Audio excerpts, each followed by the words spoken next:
Hay profesiones que existen para preparar a la gente para el futuro. Y luego está la tuya. Tú enseñas a niños, corriges tareas, explicas ideas que quizá olvidarán en 10 años, calmas peleas tontas, repartes hojas, revisas exámenes, dices cosas como siéntense, guarden silencio y falta poco para el recreo, con la seguridad de alguien que cree, en el fondo, que el mundo seguirá funcionando mañana. Por eso, cuando el apocalipsis empieza, tú no estás en un búnker, no estás en una base militar, no estás en una carretera huyendo con provisiones en la cajuela. Estás en una escuela, rodeado de niños. Y eso cambia todo. Porque cuando los muertos empiezan a caminar, la mayoría de las personas solo tiene una pregunta. ¿Cómo sobrevivo? Tú tienes una peor. ¿Cómo sobrevives sin abandonar a los que te llaman maestro? O que la mañana empieza como empiezan casi todas las mañanas en una escuela, con ruido. Mochilas golpeando pupitres.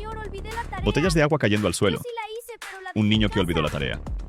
Otro que jura que sí la hizo pero la dejó en casa. Una madre que llega tarde y se disculpa sin detenerse. Un profesor de matemáticas cargando café como si fuera medicamento. El director caminando rápido por el pasillo con esa expresión de quien ya resolvió 3 problemas antes de las 8. Todo es tan normal que duele.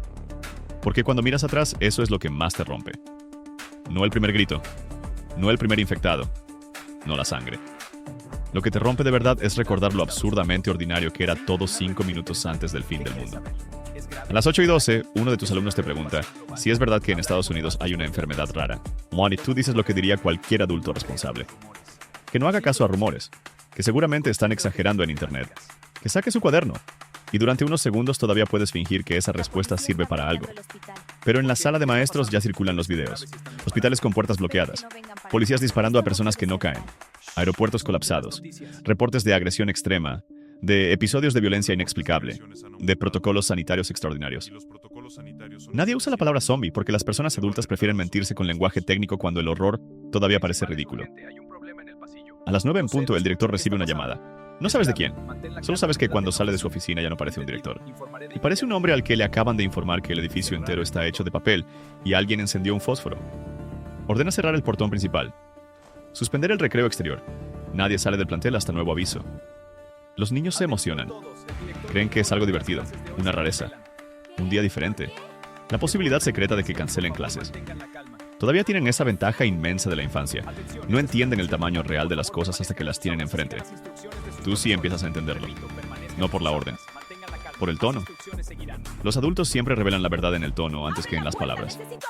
A las 9:23, la primera madre aparece golpeando la reja desde afuera. Quiere llevarse a su hijo. Luego llega otra y otra más. En menos de 10 minutos, en el acceso principal está lleno de padres exigiendo que les entreguen a sus niños. Algunos gritan, otros lloran. Algunos solo levantan el celular mostrando noticias, videos, audios. La oficina administrativa intenta revisar listas, autorizaciones, protocolos, como si los protocolos siguieran importando cuando el mundo se está deshilachando.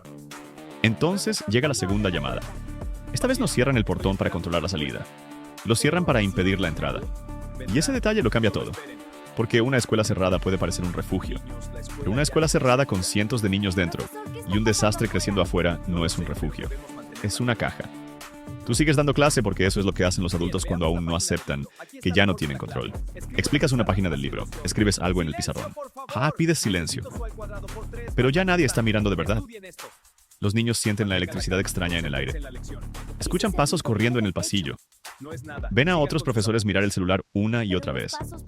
Perciben lo que los adultos siempre subestiman. Que el miedo cambia la temperatura de una habitación. A las 10:04 llaman por el altavoz a la enfermera y a 2 maestros para que acudan al salón de quinto B. No es el tuyo. Todavía. Dicen que un niño se desmayó. Luego dicen que convulsionó. Luego dejan de decir cosas. Un silencio administrativo es peor que un anuncio de emergencia. 5 minutos después, una profesora de primaria cruza el pasillo llorando. Tiene la blusa manchada. No entiende si es sangre o vómito. Nadie la detiene porque todos saben que, si la detienen, madres tendrán que escuchar algo que aún no quieren escuchar. Tú miras a tus alumnos. Algunos ya están asustados. Una niña aprieta tanto el lápiz que casi lo parte. Un niño pregunta si puede llamar a su mamá. Otro intenta asomarse a la ventana. Y de pronto comprendes lo que va a significar ser adulto en ese edificio. No tener tiempo para sentir miedo porque hay demasiados ojos pequeños, esperando que tú decidas cómo deben sentirse ellos. Entonces estalla el primer grito verdadero. No el de un padre afuera, no el de un director alterado. El grito de alguien que acaba de ver algo imposible desde muy cerca. Viene del pasillo lateral. Le sigue un golpe contra una puerta. Luego otro. Luego pasos desordenados. Alguien corre junto a tu salón y el reflejo en la ventana de la puerta te muestra por un segundo a una maestra, arrastrando a un niño mientras otro, detrás, camina de una forma que ningún niño debería caminar. No corre. No pide ayuda. No llora.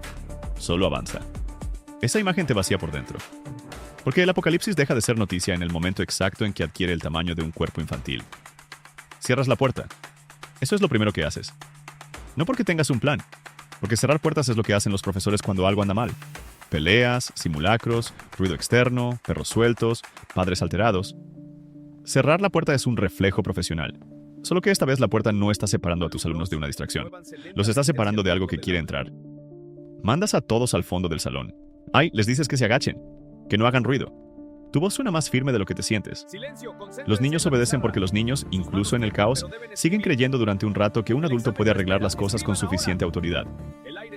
Luego alguien golpea tu puerta desde afuera. No con la fuerza de un adulto, con la insistencia rápida y torpe de alguien pequeño. Profe, esa sola palabra te destruye, porque reconoces la voz. Es uno de tus alumnos de otro grupo. O lo era hace 20 minutos. Se escucha otra vez. Profe, ábrame. Los niños dentro de tu salón empiezan a llorar bajito. Uno quiere correr a abrir. Otro se tapa los oídos. Tú te quedas inmóvil frente a la manija, sintiendo que en esa puerta está resumido todo el problema del mundo nuevo. Proteger o sobrevivir. Abrir y arriesgar a todos. Sí, cerrar y condenar a uno. No existe una opción limpia. Ese es el primer momento en que dejas de ser solamente profesor. Porque enseñar tenía reglas. Esto no. La voz cambia. Ya no suena como súplica. Suena rota, vacía, húmeda. Luego viene un golpe seco contra la madera. Después otro. Después silencio. No abres. Y esa decisión no te abandona nunca. Por el altavoz, el director intenta hablar, pero la voz le tiembla tanto que apenas se entiende. Ordena a todos los docentes reagrupar alumnos en el gimnasio. Habla de un incidente médico grave. Pide mantener la calma. Pide no abandonar a los estudiantes. Pide cosas imposibles en frases educadas. Abres la puerta solo cuando el pasillo parece vacío. Sacas al grupo en fila. Los haces caminar agachados. Y mientras los conduces por el corredor de primaria, ves como una escuela tarda menos de 1 hora en perder toda forma de escuela. Mochilas tiradas. Cuadernos abiertos en el suelo. Un charco oscuro junto a los casilleros. La puerta de la enfermería arrancada de una bisagra. Un pizarrón con una fecha escrita que ya no le importa a nadie. Y lo peor, el sonido. No gritos constantes. Eso sería más simple. Son sollozos, órdenes cruzadas, muebles arrastrándose, radios fallando, niños preguntando por sus padres, puertas cerrándose de golpe. El sonido de una institución intentando seguir siendo institución mientras se derrite. Llegan al gimnasio con otros grupos. Hay niños de distintas edades sentados en el piso, temblando, abrazando mochilas como si fueran salvavidas. Profesores contando cabezas. Otros revisando mordidas, rasguños, fiebre, comportamiento extraño. No, la palabra cuarentena aparece por primera vez. Nadie la quiere pronunciar fuerte. Suena demasiado definitiva. El director informa lo poco que sabe. La ciudad está entrando en emergencia. Las autoridades pidieron confinamiento. Los padres no pueden entrar. Los transportes escolares fueron suspendidos. La policía no llegará de inmediato. Los hospitales están saturados. Y la frase que te hace comprender que el mundo exterior ya no va a rescatarlos. Debemos manejar esto aquí adentro. Aquí adentro. Una escuela no está diseñada para eso. Está diseñada para proteger de riesgos normales. Caídas, alergias, tormentas. No de una infección que convierte a niños y adultos en depredadores en cuestión de minutos. No de padres desesperados empujando la reja. No de docentes que tienen que aprender sobre la marcha. Y a decidir qué alumno debe aislarse y cuál solo está en shock. Empiezan las revisiones. Ese es el momento más cruel. Porque no revisas enemigos. Revisas niños. Niños que tiemblan. Niños que juran que están bien. Niños que preguntan por qué los miran así. Niños que no entienden por qué separan a su mejor amigo detrás de unas colchonetas porque tiene fiebre y no deja de morderse la lengua. Una maestra de preescolar no soporta verlo y se quiebra. Dice que no puede encerrar a una niña de 5 años como si fuera un animal enfermo. Tiene razón. Nadie debería tener que hacerlo. Pero un profesor de ciencias, pálido como papel, enseña la marca en su brazo. Dice que intentó calmar a un alumno. Dice que el alumno le arrancó un pedazo de piel. Dice que no sintió rabia en él. No sintió nada, solo hambre. Entonces todos entienden que la discusión moral va detrás de la biología. Si dudan demasiado, mueren más. Se organiza el encierro. Los casos sospechosos quedan aislados en el cuarto de material deportivo. Lo llaman área médica. porque los adultos necesitan nombres más suaves para soportar lo que hacen. Los niños sanos quedan en grupos, con un profesor responsable por cada 20 o 30. Algunos rezan. Otros inventan juegos absurdos para distraerse. Otros simplemente se quedan en silencio con la madurez brutal de quienes están entendiendo demasiado pronto que el mundo adulto no es de fiar. Afuera, en el portón, los padres siguen gritando. Eso quizá es lo peor de todo. Escuchan a madres y padres allá afuera, a pocos metros, llamando los nombres de sus hijos, golpeando metal, pidiendo que los dejen entrar, o te prometiendo que ellos se harán cargo, que no importa el protocolo, que abran por favor solo un segundo, solo para sacar a los suyos. Y tú sabes que si abren el portón, el caos entra completo. No solo personas, pánico, posibles infectados, estampidas, violencia. Pero también sabes que mantenerlo cerrado convierte la escuela en una isla sitiada donde los niños escuchan a sus padres sin poder correr hacia ellos. No existe entrenamiento pedagógico para eso. Poco después del mediodía, la primera barricada interna cae. No por un ataque masivo, por una niña.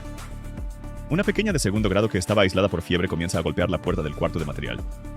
Llama a su maestra, dice que tiene miedo. La maestra, que la conoce desde hace un año, se acerca demasiado. Otra docente intenta detenerla, pero llega tarde. La puerta se abre apenas. La niña sale lanzándose hacia el rostro de la adulta con una rapidez imposible. No ves la herida, solo ves el resultado. Profesores retrocediendo, niños gritando, el gimnasio entero desarmándose en pánico. Y esa imagen te persigue porque ahí entiendes la perversión final del apocalipsis en una escuela. Tus reflejos morales se convierten en vulnerabilidades tácticas. Todo lo que te hizo buen profesor. Acercarte, consolar, escuchar, abrir los brazos, agacharte a la altura de un niño asustado. Ahora puede matarte. La directora de secundaria toma el control cuando el director se paraliza. Eso pasa mucho en el colapso. La autoridad oficial no siempre coincide con la autoridad útil. Ordena mover a los grupos a zonas separadas del edificio. Primaria al segundo piso. Preescolar a biblioteca. Secundaria a laboratorios. Los casos dudosos quedan aislados. Se cortan ciertos pasillos. Se bloquean escaleras con pupitres y archiveros. La escuela empieza a convertirse, pieza por pieza, en una fortaleza improvisada. Y tú subes con tus alumnos a un salón interior, lejos de ventanas. Algunos ya no lloran. Eso asusta más. Cuando los niños dejan de llorar, el miedo se volvió demasiado grande para expresarlo. Empiezas a hacer lo único que aún sabes hacer. Dar instrucciones simples. Sentarse en parejas. No separarse. Levantar la mano si sienten fiebre o náusea. No tocar manchas ni puertas cerradas. Beber agua de forma racionada. Respirar. Responder presente cuando digas su nombre. Es casi una clase, pero deformada por el terror. Y entonces aparecen las preguntas. Profe, ¿mi mamá sabe que estoy aquí? Profe, ¿aquí mi hermano está vivo? Profe, ¿por qué la maestra Sandra gritó así? Profe, ¿nos vamos a morir? No hay respuesta correcta para un niño cuando el mundo se está acabando.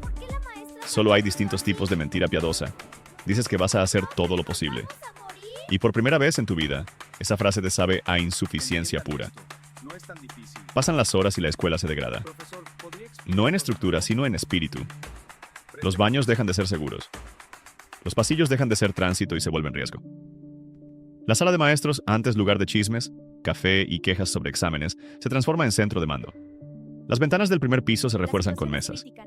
La puerta principal resiste, pero cada tanto el metal tiembla bajo los golpes de afuera. Ya no sabes cuántos son padres ni cuántos son otra cosa. Al caer la tarde, y la electricidad falla por primera vez. Solo unos segundos. Pero basta. Basta para que los niños griten. Basta para que varios profesores entren en pánico. Basta para que comprendas que una escuela sin luz es más terrible que un edificio cualquiera sin luz. Porque todo ahí está diseñado para sentirse abierto, seguro, cotidiano. En la oscuridad, los murales infantiles, los dibujos pegados con cinta, los carteles de colores y las frases educativas se vuelven grotescos. La promesa misma de infancia se ve falsa. Regresa la energía, pero ya nadie confía en que dure. Tu grupo se reduce sin que quieras pensarlo demasiado. Un alumno fue llevado con fiebre. Otra niña fue reunida con su hermano mayor en otra aula. 2 fueron recogidos en una evacuación parcial antes de que cerraran el perímetro. Cada ausencia pesa. Tomas asistencia por costumbre, pero ahora cada nombre respondido suena como una pequeña victoria. En algún momento encuentras un paquete de galletas en tu escritorio. No recuerdas haberlo guardado. Lo repartes en pedazos mínimos. Los niños lo reciben como si fuera algo enorme. Y ese detalle te destruye más que los gritos, porque de pronto todo se vuelve primitivo. No estás enseñando historia, matemáticas o lengua. Estás administrando hambre, miedo y esperanza en porciones ridículas. Entrada la noche, la directora reúne a los docentes que quedan. Han contado bajas. No las llaman así, pero esos son. Hay profesores desaparecidos, otros aislados, 3 confirmados convertidos. Demasiados niños separados de sus familias. La ciudad sigue sin responder con claridad. Un mensaje por radio habla de puntos seguros en la zona sur. Otro dice que las carreteras están bloqueadas. Un tercero ordena permanecer donde están hasta nuevo aviso. La escuela, en otras palabras, ha sido olvidada en tiempo real. Entonces surge la discusión inevitable. ¿Esperar o salir? Esperar tiene lógica. Muros, agua, salones, suministros limitados. Salir tiene lógica. Aquí hay demasiados niños, demasiadas entradas, demasiado dolor, demasiados puntos ciegos. Pero la decisión real no es arquitectónica, es moral. Si salen, los más pequeños retrasarán al grupo. Si se quedan, tarde o temprano faltará comida. Si intentan evacuar a todos, quizá no salve nadie. Si evacúan solo a algunos, el resto tendrá que ser abandonado. Y ahí, sentados alrededor de una mesa de biblioteca con lámparas de emergencia y ojos rojos de cansancio, todos dejan de parecer docentes, que parecen sobrevivientes juzgándose unos a otros por ideas que ninguno imaginó tener hace un día. Una maestra dice que jamás dejará a un niño atrás. Un profesor de educación física responde que, si intentan cargar con todos, condenarán a todos. Otro propone esperar al ejército. Nadie le cree de verdad. Tú escuchas y entiendes la evolución silenciosa del horror. Al principio temías a los infectados. Ahora temes convertirte en alguien capaz de hacer cálculos sobre qué niños tienen más posibilidades de sobrevivir una evacuación. Esa es la herida psicológica del apocalipsis en una escuela. No solo pone en peligro a los menores, corrompe a los adultos obligándolos a pensar como estrategas cuando toda su identidad está construida alrededor del cuidado. Al final deciden moverse al amanecer, no por valentía. Ella porque quedarse otra noche sería aceptar una lenta descomposición dentro de un edificio lleno de infancias sitiadas. Preparan rutas, cuerdas para mantener grupos unidos, mantas, botiquines, agua de la cafetería, mapas impresos. Los más grandes ayudarán con los pequeños. Cada docente llevará un grupo. No suena como un plan de evacuación. Suena como un éxodo escolar a través del fin del mundo. Esa noche casi nadie duerme. Tú tampoco. Caminas entre pupitres donde duermen niños abrazados a mochilas, suéteres o juguetes que encontraron en sus propios casilleros. Algunos hablan dormidos, otros tiemblan. Una niña te pregunta si cuando todo termine volverán a tener clases normales. Le dices que sí. Y odias lo fácil que te sale mentir cuando la mentira sirve para que un niño cierre los ojos. Antes del amanecer ocurre la última tragedia que termina de partirte. Uno de tus alumnos, uno de los más tranquilos, se acerca porque dice que le duele mucho el brazo. Te muestra un rasguño que había escondido por miedo a que lo separaran de sus amigos. No parece grave, pero tiene fiebre, los ojos vidriosos. Respira raro. Te mira como solo miran los niños que todavía confían por completo. Profe, no me deje solo. Y entiendes que ninguna decisión posterior será peor que esa. Tener que llamar a otro adulto. Tener que llevarlo al salón aislado. Tener que prometerle que regresarás. Tener que cerrar la puerta mientras él sigue creyendo en tu palabra. Hay dolores que no hacen ruido cuando ocurren. Solo se quedan viviendo dentro. Llega el amanecer. La escuela parece más vieja. Como si hubiera envejecido 20 años en una noche.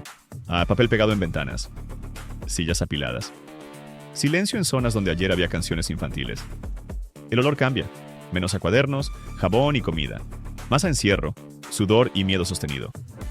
Abren la ruta de salida por un muro lateral que da a una calle secundaria. No el portón principal. Nunca el portón principal. Porque al frente aún hay gente. Y cosas. La caravana se mueve despacio. Los niños avanzan tomados de una cuerda como si fueran de excursión. Y esa imagen es tan obscenamente triste que casi no la soportas. Una excursión al colapso. Cada docente con la vista en todas partes. Escaleras, azoteas, ventanas, coches, esquinas. Demasiados puntos desde donde el mundo puede morder. Salen. Y por un segundo el aire libre parece esperanza. Luego ves la calle. Autos cruzados. Locales saqueados. Vidrios. Hay silencio cortado a la distancia por disparos y sirenas lejanas. La ciudad no se ve muerta. Se ve abandonada a medio proceso. Eso es peor. El grupo avanza 2 cuadras antes del primer ataque. No viene de una horda gigantesca. Viene de lo que siempre mata primero en el fin del mundo. La mala suerte y el ruido. Un niño tropieza. Grita. El sonido rebota. 2 figuras salen de una tienda. Una era una mujer. La otra lleva uniforme escolar de otro plantel. La maestra que va al frente duda un segundo. Ese segundo casi cuesta todo. Tú tiras a los niños al suelo. Otro profesor golpea a una de las figuras con un extintor. La otra cae sobre un padre rezagado que se había unido a la caravana.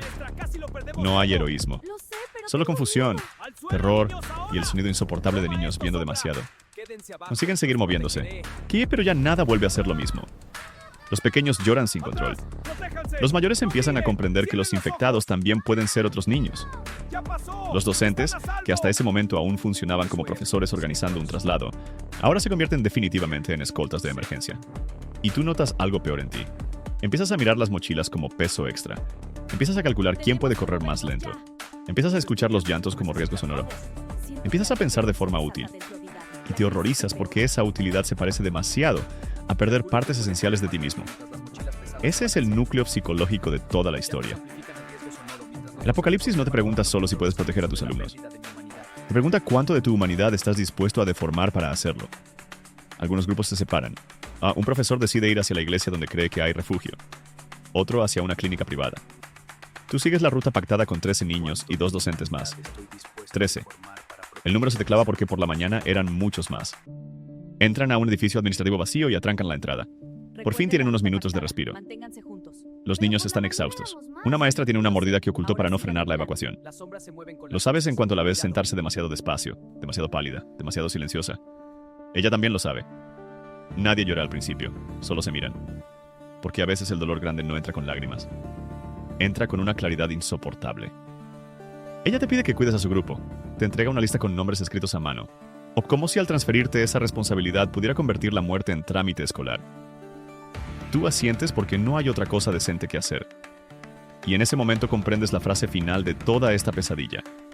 El apocalipsis en una escuela no destruye primero el edificio. Destruye el rol. Hace que los profesores dejen de enseñar. Hace que los directores dejen de dirigir. Hace que los niños dejen de aprender. Todo se reduce a una sola materia: seguir vivos hasta la próxima hora. Cuando cae la tarde del segundo día, ya no sabes si todavía eres profesor. Sigues usando tu voz de aula para calmar. Sigues diciendo, mírenme, juntos, respiren, no se separen. Sigues contando cabezas. Sigues llamándolos por su nombre, pero también vigilas puertas. Racionas agua, evalúas heridas. Decides quién duerme al centro y quién cerca de la salida. Llevas una barra metálica en la mano. Y eso duele más que cualquier otra cosa. Porque sobrevivir sí te está cambiando. La pregunta es si ese cambio todavía permite que algo de tu profesión, algo de tu vocación, siga vivo dentro. Esa noche, uno de los niños que no había hablado desde la escuela por fin te pregunta en voz baja: «Profe, ¿usted se va a quedar con nosotros?» No te está preguntando por estrategia, ni por ruta, ni por comida. Te está preguntando si todavía existe un adulto en el mundo dispuesto a no huir cuando ya sería razonable hacerlo. Y ahí entiendes el verdadero peso del tema. Proteger no siempre significa salvarlos a todos. A veces significa ser el último en mentir con ternura. El último en cerrar una puerta para que ellos no vean. O no el último en disparar, golpear o decidir. Para que la infancia conserve, aunque sea unas horas más, la ilusión de que alguien grande todavía sabe qué hacer. Entonces respondes. Dices que sí, que te quedarás. No porque estés seguro, no porque tengas un plan perfecto, no porque el mundo merezca esa promesa, sino porque en el fin del mundo, cuando tus alumnos se convierten en zombies, cuando la escuela deja de ser escuela y la pedagogía se transforma en una guerra contra el miedo, lo único que te queda para seguir siendo profesor es esto: no enseñarles a vivir, no enseñarles a sumar, no enseñarles historia, sino enseñarles con tu presencia que incluso cuando todo se ha roto, todavía hay alguien que no los abandona. Y quizá esa sea la última lección verdadera que una escuela puede dar antes de apagarse.